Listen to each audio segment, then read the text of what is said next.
Hi there, my name is Greg. I'm a Power BI consultant and trainer.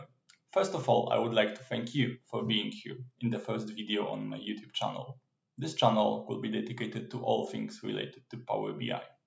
In this video, we'll talk about some common questions that you might get during interviews when interviewing for a Power BI related role. So far, I have participated in a number of interviews myself, either as the interviewer or the interviewee.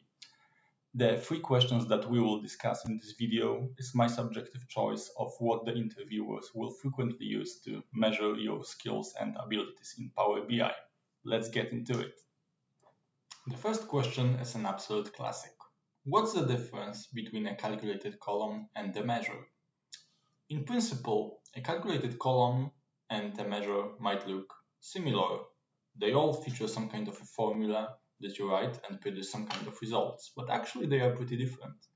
So a calculated column is something that physically gets added into the model the moment you write it and it gets processed. So it produces some values that get stored and take place inside your Power BI, while a measure is a definition of a function that only gets called when needed and doesn't physically store all the computed values inside of your Power BI.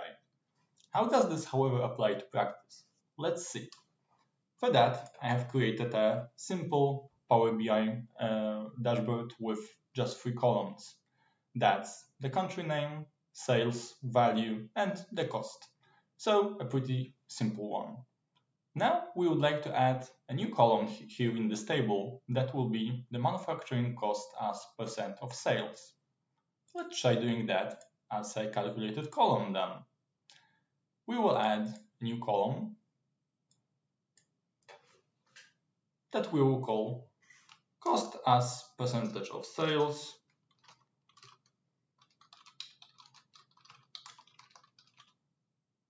as calculated column. Well, the calculation should be really simple. That will be just our manufacturing cost divided by the sales value. And now, while we wrote it, this fraction will be calculated row by row. We can also format this as a percent. And we see that it's always around 42%. The number is correct. That looks all good. Let's try adding it to our visual to the table. Okay, we've got that. And we can see that row by row, it appears to work. It's always around 42%. If we would divide the cost by the sales value, that would actually be the right result. But let's actually take a closer look at the bottom of the visual. So here we can see the total, and the total doesn't really look correct, does it? It's not 42% or around that value, and certainly not 3.5 billion divided by 8.3 billion. It's way too high. So we used a calculated column here, and what it did as the total is it actually summed all the individual fractions that we have here. So this value is actually the sum of all the fractions. And that is exactly how Power BI computes calculated columns. It's not done dynamically. So here, row by row, the calculation is correct as we did it in the table view. But now, when we would like the Power BI to be responsive and in the total row divide the 3.5 billion by 8.3, it didn't really do the job. It just summed all the individual fractions. So for this job, we would actually like to use a measure that will dynamically adjust to whatever we have in the current context. Let's write that measure. Cost as percentage of sales. And for that, we will use an aggregation that's called sum. So we take the sum of the cost, whatever it is, in the current context. And in the context of the total, that will be the total actually, divided by the sum of sales. Let's also take a moment to format that as a percentage to make it more user-friendly. And once we are done, let's add that to our report. As we can see, they get added. The individual values for the individual rows are actually the same because the sum of cost and sales per row is the same as for this particular calculated column, but the total now is correct. So Power BI actually knew that for the measure it should take the sum of cost and sales that's in the current context, so that is dynamic and responsive to your filters, and divide one by the other and not just take the sum of the individual fractions and shares. That is the first question that we covered. Now, the second very popular question might be about bookmarks. So what a bookmark is in principle, you might get asked. Have you used bookmarks? What have you used bookmarks for? Something like that. So a bookmark in principle is a saved state of a page. And the saved state might apply to a few elements.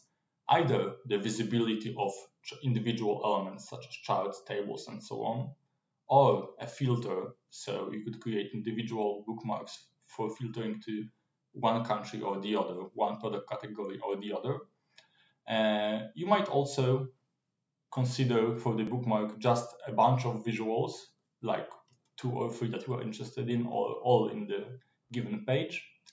And the bookmark might also, or not, refer to a specific page, so it might actually lead you there. A sample use case would be to enable our user to switch between a donut chart and the column chart, so 2 types of visuals. For that, I have created a donut chart that you can see here, and I created 2 bookmarks that actually toggle the visibility of the donut chart and the column chart. How this looks like, something like that. When we click on the Show as Column chart, the donut chart will disappear. It's actually a separate visualization, and that it gets hidden.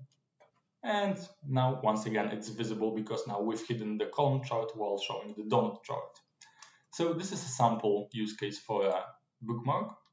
Another one would be the page navigation. So we can actually create like a navigation menu for our users.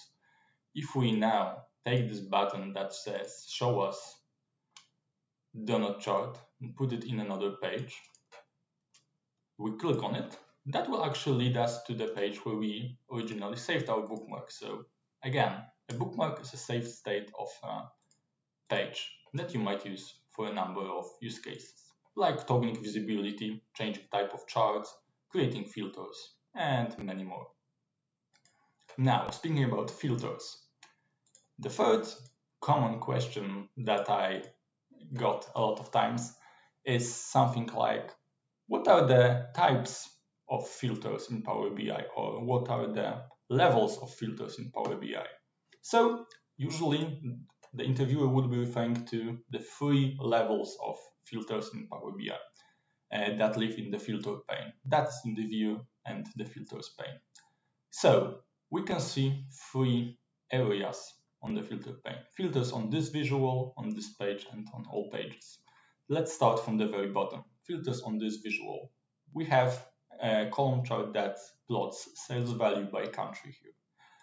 Let's select 3 countries: Armenia, Australia, and Bhutan. That's in filters on this visual. And as we can see, only the column chart got filtered. The map and the donut underneath didn't. That's expected. This is a filter that is only on this visual. Another group are filters on this page. Now let's try adding our country name here as well.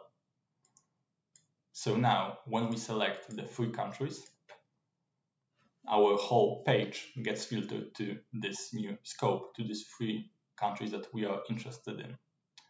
That is filters on this page. Now the final type of filter or a level of filter might be the filters on all pages. So if we select the 3 countries in this area, for this page nothing will be different from the filters on this page because it's filters on all pages. But if we go to another page now, like this one, we can see that we've got only the 3 countries that we have selected because the filter has followed us. This is a filter that is applied to all pages that we have in our report. So there are three levels of filters in Power BI. There are the filters that are on a single visual, filters that are on one page, and there are filters which are on all pages. Thanks for watching. I hope that these three questions will help you to score better in your interviews and get prepared for them. And see you in the next episode on this channel. Thank you.